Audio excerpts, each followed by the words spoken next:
ማይክል ጃክሰን ንጉስ ፖፕ ኣዳላው መደብ ኮማንደር አብርሃም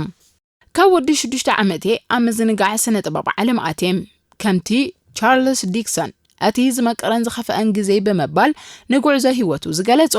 ኣነ እውን ብዙሕ ጥዑምን ሕሱምን ኣጋጣሚታት ሓሊፈም ብሰብ ይኹን ባህርያዊ ተጻብኦታት ንሓቀኛ ውሽጣዊ ስምዒታተይ ስርሐይ ግን ከቕይሮ ዝኽእል ኣይነበራን ብፍላይ ኣብ ገለገለ እዋናት ብገለገለ ሰባት ኮኔልካ ኣብ ልዕለይ ዝፍጸም ዝነበረ በደል ዝርሳዕ ኣይኮናን ኢደይ ክሃብኩ ድማ ብተባዓት ክቃለሶ መሬጸም ሳላ ሓያል እምነት ቃልሲ ተስፋን ምትበባዕን ስድራ ቤተይን ኣዕሮኽተይን ድማ ናብ መንገዲ ዓወት ክሓኩር ክኢለ በመባል ይዛረብ ማይክል ኣብቲ ብዛዕባ ታሪኽ ህይወቱ ኣብቲ ኣብ መጽሔት ዘ ታይምስ ዝተጻሕፈ አንቀጽ ማይክል ጁሰፐ ጃክሰን 29 ነሓሰ 1956 ኣብ ሕቡራት መንግስታት ኣሜሪካ ተወሊዱ ውሩይ ድምፃዊ ሳዕሳዓይ ከምኡውን ፍሉይ ናይ ምዝንጋዕ ተውህቦ ዝነበሮ ማይክል ብቅዲ ስነ-ጥበባዊ ስራሓቱ ሰማይ ክስቀል ግዜ ወሰደሎን ኣብ 1970ታት 80ታት 90ታት ንስነ ጥበብ ፖፕ ናብ ጥርዚ ከደይቦ ዝኽኣለ ጃክሰን ብዙሕ ከይጸንሐዩ ንጉስ ፖፕ ዓለምና ተባሂሉ ክጽዋዕ ዝጀመረ ክሳብ ግዜ ዕረፍቱ ከዓ ኣብ ዓለምና ክብሩ ከይነከየ ከም ሓደ ኣርማ ቅዲ ናይ ፖፕ ኮይኑ ክቕጽል ከዓለም ማይክል ጃክሰን ንሙዚቃ ዓለም ምስ ሙሉእ ስድራ ቤትዩ ብዕማም ወፈራ ኣትይዎም እዚ ማለት ከዓ ብቅጽል 5 ጃክሰንስ ተባሂሎም ዝፍለጡ ሕዋቱ ኮይኑዩ ንስነ ጥበብ ሓደ በለለይ ክብሎ ተራዩ ቀዳማይ ዕዩኡ ድማ ወዲ 6 ዓመት እንከሎ ኣብ 1964 ኣሃዱ ኢሉ ፈሊምዎም ጉጅለ 5 ጃክሰንስ ብውላዶም ጃክሰን ትእለን ትምራሕን ዝነበረት ፍልቲ ጉጅለ ሙዚቃ ዝነበራት ኣብ ዝተፈላለዩ ማእከላት መዘናግዒ ክለባት ባራት ሆቴላት እናተዘዋወረት ድማ ንዘዳለወቶም ንዝኸሸነቶምን ሽሻይ ጥበባታ ኣብ ማኣዲ ተኸታተልታ ከም ዋሕዚ ማይ ከተዛርዮ ተራእየት ኣብ ውሽጢ ትቕመጠሉ ከተማ ከይተረፈ ዑደት ብምግባር ንዘለዋ ብሉጽ ሙዚቃዊ ትሕዝቶታት መርኢታታ ከተካይድ ጀመረት ካብዚ እዋን ንድሓር ከዓ ብዙሓት ኣፍቀርቲ ስነ ጥበብ ሰብሪ ሰማል ኣሕተምትን ሰዓብትን ከተጥሪ ጀመረት ከም ውጽኢቱ ድማ ኣብ 1968 ምስ ሞቶውን ዝተባህለ ኣሕታሚ ናይ ሙዚቃ ብውዕል ተፈራረመት ኣሕታምን ቤት ሙዚቃን ሞቶውን ብወገኑ ናይዞም ደቂ ሓንቲ ስድራ ዝኾኑ ንኣሽቱ ቆልዑ ጉጅለ ስነ ጥበብ ፖስተር ስእልታቶም ምስ ጠቅዐ ናይ ብዙሓት ዓይንቲ ክስሕብ ጀመረ ኣብቲ እዋንቲ ሮሊንግ ስቶን ዝተባህለ መጋዜን እንትኾነውን ንፍሉይ ትዕድልቲ ዓቕሚ ተውህቦ ፈጠራ ደቂ ጃክሰን ኣመልኪታ ኣብ ዘስፈረቶ ጽሑፍ እቶም ድንቅን ሕቡኣን ስነ ጥበባውያን ክትበልያ ናይ ኣድናቆት ትዕዝብታ ኣብ ገጻታ ወቂራቶም ጉጅለ 5 ጃክሰን I want you back ኣበ ከምኡውን ዘ lover you save ዝብላ 4 ውዕያት ቀዳሞት ደርፍታት ኣሕተሙ ኣብ ሙዚቃ ዓለም ተውህቦታት ዕላማታቶም ምስ ሃረሙ ኣብ ዝጀመሩሉ እዋን ድማ ኣብ ክንዲ ብሓጎስ ዝሰራሰሩ በንጻሩ ሓጎስ ክትርሕቆም ጀሚራ ምክንያቱ ማይክል ሓዎም ብተደጋጋሚ ናይ ድምፂ ጸገም ስለ ዘጋጠሞ ሕጉሳት ኣይነበሩን ኣብ 1970ታት ግን ምስ ዝተፈላለዩ ጉንን ስም ዘለዎም ኣሕተምቲ ሙዚቃ ብዛዕባ ስነ ጥበባዊ ስራሓቱ ክዛተ ጀመረ ከም ውጽኢቱ ድማ ምስ ኩንሲ ጆንስ ዝበሃል ኣሕታሚ ከይጸንሐ ነቲ ሶሎ ዝበሃል ብውልቂ ዝጽወት ዓይነት ህርመት ጸወታ ሙዚቃ ብዝለዓለ ከስተውዕልሉ ጀመሩ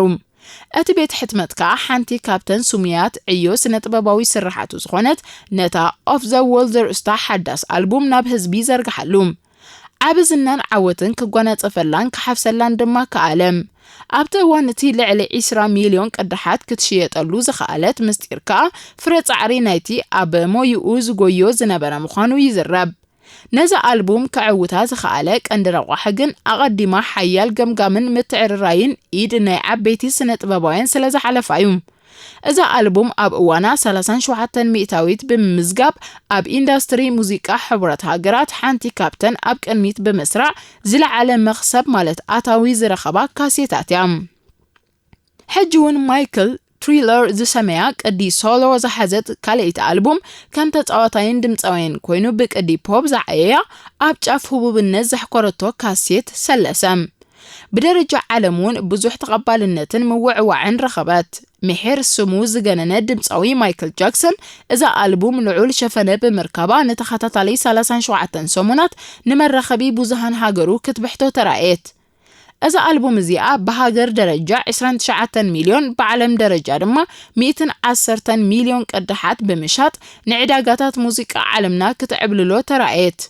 بدحر زي أم مقابيش 1983 بتكال موتون تحجزو حدا بلوصن عابن نايت مالي لومي كتسالي بزبل تيما كم اون سيامة بتلفزيون زمحلالف نايقطتاو مرئي سرعام أبز مرئيت الزرما نتعذبتي زهننا فلوي قدي ناي مقوطصاين مالت متعصصاف أكالا زلوا مسات سعسيت أرعايم بتوهبوتات وستقرمو تعذبتي كاب كتور سمعيتات تبقيسوم مورالاوي دقفوم كو حزلو ترايوم أتي كابا أمرؤهم زي حكاخ مسات من قصقاس نياقار حقون ما أقرن نعوهم كاب تنكرتي سراح طباب زباها لاينباران بزر أيو بقعتن ملكتن مرئيتات مالت شو ستيج بورفورمانس ناي عالمنا حاولتي بوب تبهايلو سمو كهبب كعالم بزر غوص من زنان زي سكر مايكل بفولي كالتاتو عبيت طلبات كمصو سلازجمره بتخاتاتالي ابستفلالي بوتاتات موزيك او مرئيت الناسرعه كالتو كان صبارق كعالم قتيلو مايكل جاكسون كبرتاتو نمعقاب اب 1987 بعد اب 1991 دانجروس اب موداتا 2001 دما انفينكبل درفتن عبيتي البوماتون كم زحتمه ايرسعن حجون اذن البومات نحيال بقعات سنه طبباوي مايكل ندادي زوسخه نبرام جاكسون اب 1984 حدا عوتنا قداسن سراح كم زبغاغسن عودت مرئيت كم زغبرن ايرسعن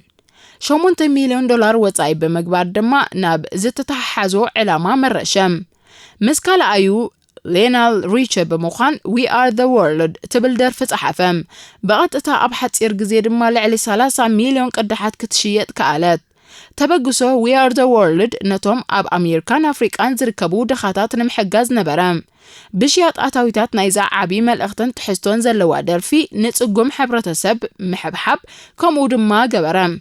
از قدس حساب بخمون نويح عمتات قصلام نخبرو تباهيلون نتنسو ابت اوان زبغسو حساب دحر موتو كم زلوا قصلام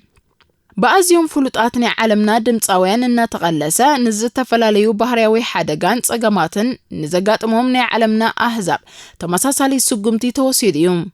ክርሳዕ ዘይብሉ ግን ቀድሚ ባድ ትብል ካሴቱ መሕተማ ዘሎ ግዜ ከም ማዕበል ዝዋናጨፍ ማይ ዘይጣዕመ ወረህ ብዛዕባ ውልቃዊ ህይወቱ ክንዛሕ ተሰሚዕዩ ምክንያቱ ብዝገብሮ ዝነበረ ናይ ሕብሪ ቆርበት ምቕያር ዓቢ ኣዛረባ ኣርእስቲ ኾነም ከም ውጽኢት ድማ ገለ ክፋል ኣካላቱን ንምትዕርራይ ብዙሕ ግዜ ናይ መንከስን ኣፍንጫን መጥባሕቲ ኣካየደ ብሰንክቲ ዝነበሮ መጥባሕቲ ኸኣ ባህርያዊ ሕብሪ ቆርበቱ ናብ ጻዕዳ ክልወጥ ጀመረ بمخنيات الزدما بترغاغامي بحمام كساقا جمرم عوت مطبحت እኳ እንተካየደ ካብ ቃንዛን ስቃይን ግን ከናገፋይ ካለን ተፈጥራዊ ጽቡቕ መልክዑን ሽታማይ ኮይኑ ዕላል ኩነታት ማይክል ንውዝሓት አፍቀርትን ህዝብን ዓለምና ስለ ዘተሐሳሰበን ዘገረመን ከ በይኑ ተገሊሉ ዘሕልፎ ግዜ ውሕድ አይኮናን بترغاغام እኳ ናብ ቀጽሪ ሕክምና እና ተመላለሰ ብዝገበሮ ስሕታን ግን ጥዕንኡ ከመሓየሻይ ካለን ኣብ 1994 نماريه بيرسلن ديبورا رون كلتا غزي تمرعيو كلتا غزي استفاتح مايكل طعنونا نقلقل سلازمص درف بقطتا كقارص يتجديدوم كل ነገራት ተደማሚሩ ድማ እተንጉስ ፖፕ ኣብ ኩቱር ጭንቀት ተሸመመም አሞዳታ ህይወቱ ማይክል አታዊታቱና ተሐተ ስለዝመጸ በሕጽረት ገንዘብ ክሳቀ ጀመረም አማሲኡ ድማ ስነ ጥበብ ዓለም አቋሪጹ ግዳይና ይስተፈላለዩ ሓሽሽ ክኸውን ከዓለም አዝካ ጠንቂና የምሕጻር ህይወቱ ክኸውን ወንኪኢሊዮ ኣብ ከምዝ ደረጃ ዳአዩ ረድንበር ማይክል ተደናጋጺ ሰብ ከምዝ ነበረ አይሰሐተን ንጽጉማ ስነ ጥበበኛታትን ግዳይ ሕማም HIV ኤድስን يتحقاقزن يدناقصن بمنبارو اتي ጉኑን ስም ዝነበረው ስነ ጥበባዊ ሕማቅ ዕጫ መሰጋጠሞ ዘደንገጾ ሰባይ ነበራን ንጉስ ፖፕ እና ተባህለ ዝጽዋዕ ጃክሰን ብዘበርከቶ ተዘካረን ፉሉይ ስነ ጥበባዊ ስራሓቱ ኣብ 1984 በፕሬዝዳንት ሕብራት ሃገራት ሮናልድ ሬገን ውን ፉሉይ ሽልማት አቲርዩ ማልያ ዘይብሎም ደርፍታት ብምፍራይ ኒሻን ሽልማት ዝሓፈሰ ማይክል ب25 سنة 2009 ኣብ ሎስ አንጀለስ ሃንደበት ካብ ዛዕለም ብሞት ሓሊፎም